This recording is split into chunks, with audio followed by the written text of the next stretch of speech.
Press the bell icon on the YouTube app and never miss another update.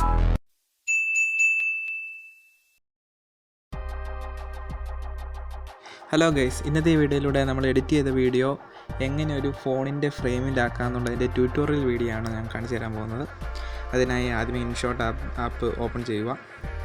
ഇനി നമ്മുടെ screen video എടുത്ത് ഏതെങ്കിലും ഒരു വീഡിയോ സെലക്ട് ചെയ്യുക. ഞാനൊരു വീഡിയോ സെലക്ട് ചെയ്തിരിക്കുകയാണ്. അപ്പോൾ അതിലാവശ്യമുള്ള ഭാഗങ്ങൾ മാത്രം എടുത്തിട്ട് ബാക്കി നമുക്ക് കട്ട് ചെയ്ത് കളയാം.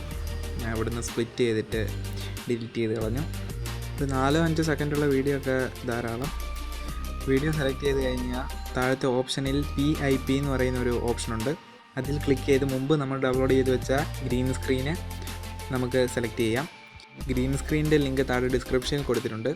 അതിൽ പോയി നമുക്ക് ഡൗൺലോഡ് ചെയ്യാവുന്നതാണ്. നമുക്ക് ഗ്രീൻ സ്ക്രീനിൻ്റെ പൊസിഷനൊക്കെ ഒന്ന് അഡ്ജസ്റ്റ് ചെയ്ത് വെക്കാം. ശേഷം ക്രോമ എന്ന് പറയുന്നൊരു ഓപ്ഷൻ ഉണ്ട്. അതേ ക്ലിക്ക് ചെയ്യുമ്പോൾ ഇങ്ങനെ ഒരു കൾസർ വരും. ആ കൾസറിൽ താഴെ അഡ്ജസ്റ്റ് ചെയ്യാം. അഡ്ജസ്റ്റ് ചെയ്ത് നമ്മൾ ഫുള്ളാക്കുന്ന സമയത്ത് ആ ബാക്കിലെ ഗ്രീൻ സ്ക്രീന് മാറിക്കോളും. ശേഷം നമുക്കതിലെ ഷാഡോയെ അഡ്ജസ്റ്റ് ചെയ്ത് കഴിഞ്ഞാൽ ഗ്രീൻ കളർ മൊത്തത്തിൽ ആ വീഡിയോയിൽ നിന്ന് മാറുന്നതാണ്. ഗ്രീൻ കളർ പോയി എന്ന് തോന്നുന്ന സമയത്ത് നമുക്ക് അത് ടിക്ക് കൊടുത്ത് എനേബിൾ ചെയ്ത് വെക്കാം.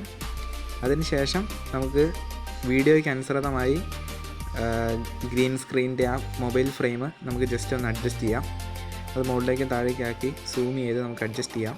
എന്നിട്ട് മൊബൈൽ സ്ക്രീനിൻ്റെ പാകത്തിൽ നമുക്ക് വെക്കാം. ഓക്കെ, ഇത് ഏകദേശമൊക്കെ അഡ്ജസ്റ്റായി. നമുക്ക് ആവശ്യമില്ലാത്ത ഭാഗങ്ങൾ കട്ട് ചെയ്ത് കളഞ്ഞ് വീഡിയോ എക്സ്പോർട്ട് ചെയ്യാവുന്നതാണ്.